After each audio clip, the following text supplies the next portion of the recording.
Mom, you're supposed to be at home. This is impossible, you're on my flight.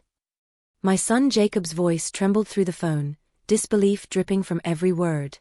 Just hours before, I had heard him and his wife whispering in the kitchen, believing I was asleep upstairs. She won't survive much longer, his wife Linda had murmured. Once she's gone, the house and her retirement money will finally be ours. We'll finally live the way we deserve. My own flesh and blood plotted my disappearance as if I were just an obstacle in their path. But they didn't know the truth, that I had overheard everything, and by the time Jacob took off for his next flight as a commercial pilot, I was already seated in row 14, watching the cabin lights glow above me, with my own plan ready to unfold. If you're watching this, subscribe and let me know where you're watching from. My name is Eleanor Hayes. I'm 68 years old, and though my body carries the marks of time, silver hair pinned neatly back, a stoop in my shoulders from years of teaching, wrinkles carved deep around my eyes, I am not fragile. I am not weak. I am not disposable. But the people I loved most believed otherwise. It started the night before. My house was quiet, except for the creaks of the old floorboards. I had just finished reading a worn paperback and was preparing for bed when I heard low voices downstairs. Jacob and Linda had come by under the guise of checking in. I thought it was sweet at first, until curiosity pushed me to pause on the stairwell, listening in the dark. Everything is ready, Linda whispered. I called the insurance company today. Once she passes, the payout will be fast. Between the policy and the house, we'll be set. My heart slammed against my chest.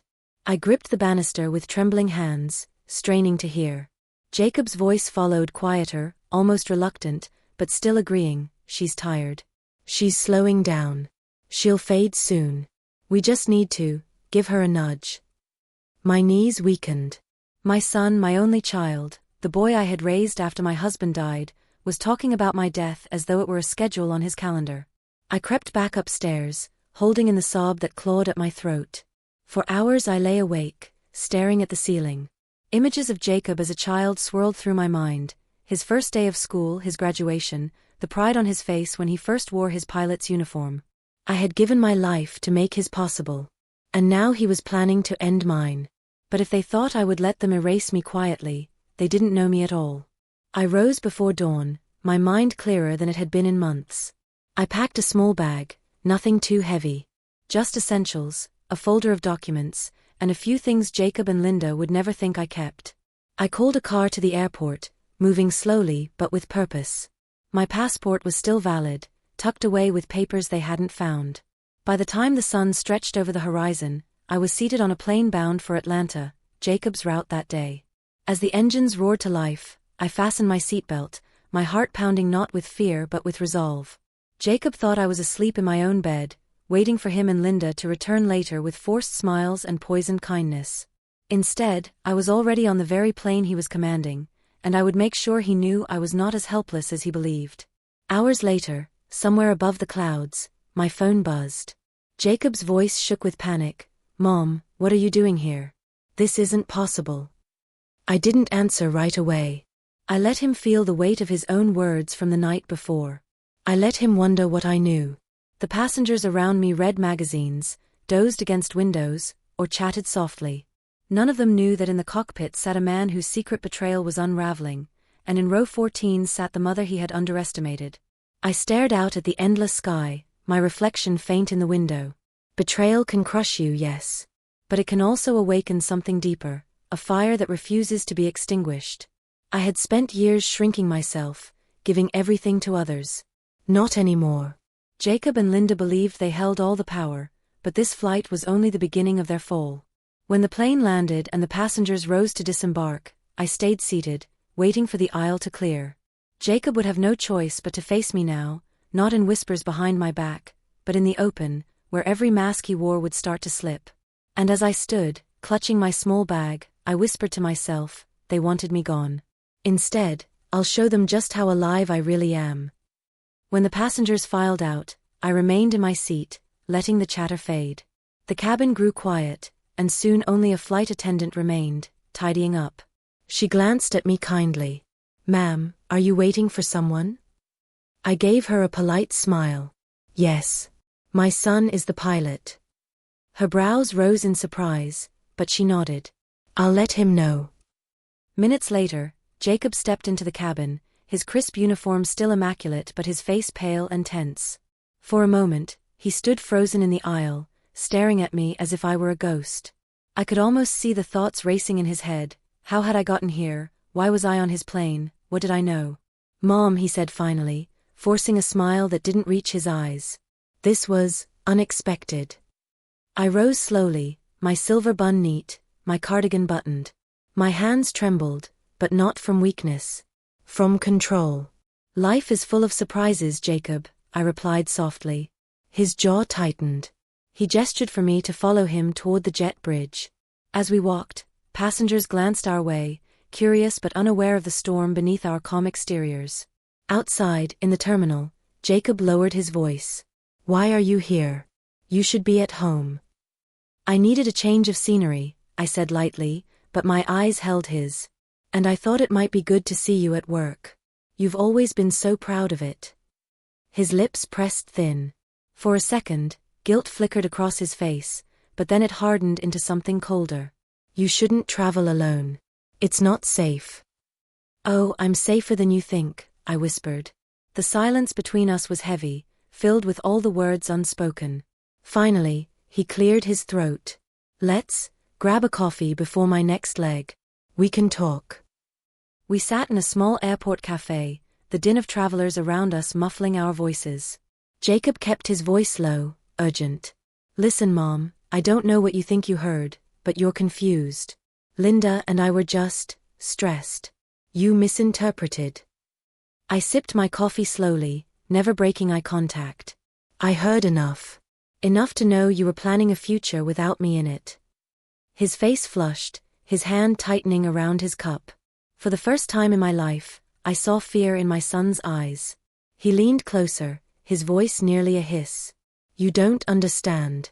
Linda and I, we've sacrificed too. We deserve something. You're holding on to everything while we struggle. My heart twisted. The boy I raised was gone, replaced by a man who justified betrayal as entitlement. Deserve. I whispered. After all I've given?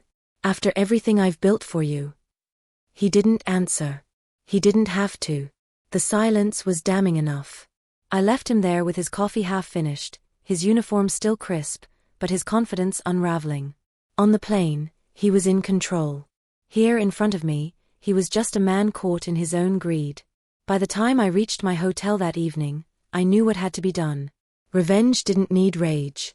It needed precision. And patience. I pulled the curtains closed and spread the contents of my bag across the desk, a folder of bank statements, property deeds, insurance policies. Years of careful organization, now transformed into weapons. Jacob and Linda thought they were already holding the strings, but the truth was, they had no idea how tangled their lives were about to become.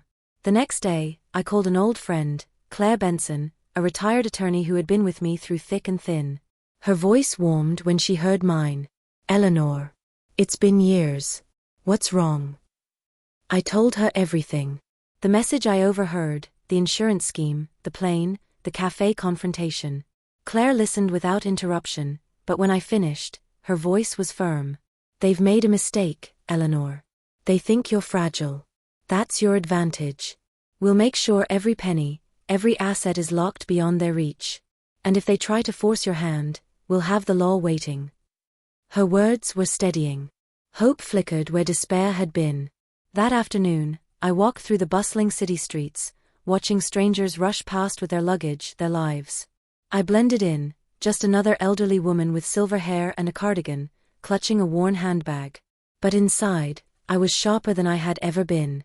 I had nothing left to lose, and that made me dangerous. When I returned to my hotel, I found a message slipped under the door. No name, no greeting. Just a note in Jacob's handwriting, we need to talk. Alone. Don't tell anyone. I stared at it for a long time. Fear pricked at the edges of my mind, but beneath it burned resolve. He wanted me alone, where he thought he could manipulate me again. But this time, I wouldn't be unarmed. I folded the note carefully, placed it in my journal, and whispered to the empty room, You want me cornered, Jacob? Let's see who walks away when it's over. The trap was being set, not by him but by me.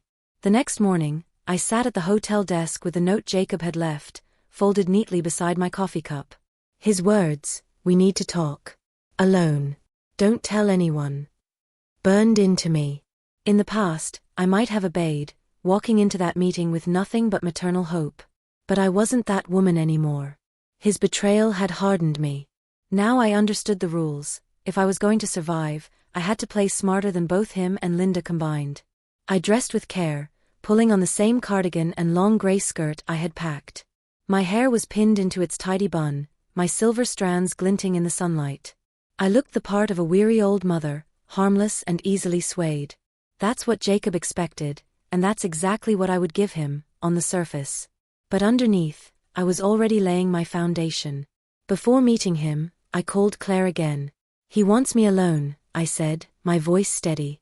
Her tone sharpened immediately. "Do not go without protection. Eleanor, men like Jacob, they assume they can corner you. Let him believe it, but make sure he corners himself instead." We planned quietly. Claire would prepare documents to shift my assets entirely out of Jacob's reach. My savings, retirement funds, and even my modest home, all were now to be placed into a living trust with Daniel, my nephew, as executor. I would control everything as long as I lived, but if anything happened to me, not a cent would go to Jacob or Linda. By the time I left my hotel, my plan was in motion. Jacob had chosen a small diner on the edge of town, away from the bustle of the airport. I arrived on time, stepping through the glass door to the familiar jingle of a bell. He was already there, seated in a corner booth. His uniform jacket was gone, but he still carried himself like the captain he was. Only now, I noticed, his posture seemed forced, his eyes darting nervously. "Mom," he said as I slid into the booth across from him. His smile was strained. "Thanks for coming." I folded my hands on the table, calm and composed. "Of course, Jacob. What did you want to talk about?" He leaned in, his voice dropping to a whisper. "Look, I know you overheard some things. But you're making it bigger than it was. Linda and we're under pressure. You don't know what it's like. Bills, debts, expectations. We're drowning." I tilted my head, watching him carefully. "And your solution is to push me under with you?" His face tightened, his knuckles white around his coffee mug. "It's not like that. You've had everything. The house, the accounts. We just thought you'd want to make things easier for us. If you signed a few things." I cut him off, my voice cold. "If I sign my life away, you mean?" His jaw worked, but he said nothing. The waitress came by, placing a plate of eggs and toast in front of him. He barely touched it, too focused on me. I, on the other hand, stirred my tea calmly, letting the silence stretch until it felt like a noose around his neck. Finally, I spoke again, softly. "Jacob, do you know what it feels like to give everything to someone, only to realize they're plotting your end?" He swallowed hard, his eyes flickering with guilt, or was it fear? "Mom, I didn't mean." But he did mean it. I saw it in his eyes. The greed was still there, gnawing at him. He wasn't here to apologize. He was here to salvage control. So I gave him what he wanted most, false hope. "I'm tired, Jacob," I said, letting my shoulders slump. "Maybe you're right. Maybe it's time I let go of some responsibilities. Maybe I should trust you more." His eyes lit up, a spark of triumph breaking through his mask. He reached across the table, his hand covering mine. "That's all I wanted, Mom. To help. To take care of you." I forced a smile, nodding faintly. "We'll talk soon. Bring Linda. We'll make it official." He left the diner practically glowing, convinced he had won. But as I watched him walk away, my faint smile hardened into something sharper. He didn't know that every word he spoke had been recorded on the small device hidden in my cardigan pocket. That night, back in my hotel room, I replayed his voice. "If you signed a few things," his own words, damning and undeniable. I emailed the file to Claire, who responded almost immediately, "This is enough. He can't wriggle out of it now." But I wasn't done. Evidence alone wasn't enough. I wanted him and Linda to feel the walls close in, to see their empire of greed crumble. I wanted them to believe they had me cornered, until the very moment they realized the trap was theirs. The next day, I returned home quietly. The house looked the same, my roses still blooming, my porch creaking under my steps. But it felt different now. Stronger. Mine. When Jacob and Linda arrived that evening, all smiles and sweetness, I greeted them with warm tea and a plate of cookies, as though nothing had changed. Linda fussed over my sweater, Jacob kissed my cheek, and together they settled into my living room like vultures disguised as loving family. I let them talk, let them dream out loud about simplifying my life, about how much easier it would be if they handled things for me. I nodded, feigning frailty, sipping my tea with trembling hands. All the while, my recorder sat hidden in the lace doily on the table, capturing every greedy word.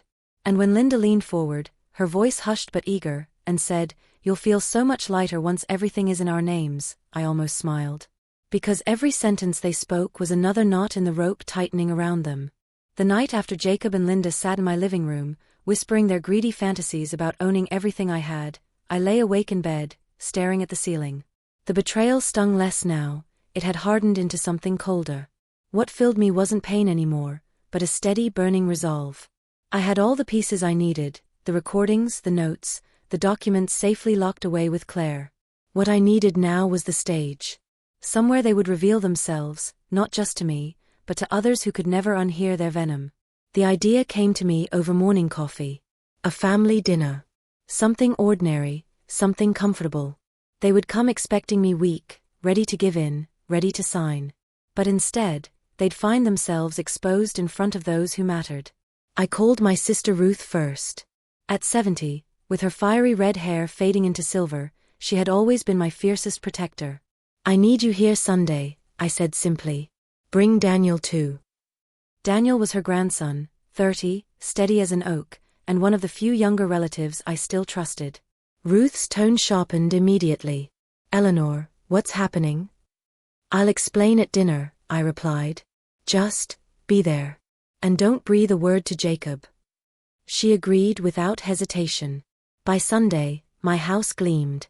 I polished the oak table, laid out the china I hadn't touched since my husband's last birthday, and clipped roses from my garden, arranging them in a vase at the center. The stage was set, my lines rehearsed in silence, though I knew Jacob and Linda would write their own downfall without any prompting.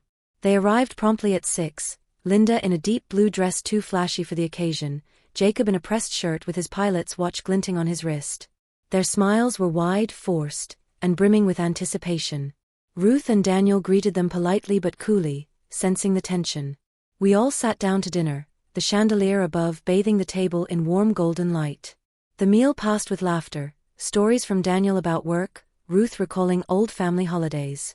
Jacob and Linda played along, pretending at kindness, their eyes flicking toward me every few minutes as though waiting for their moment.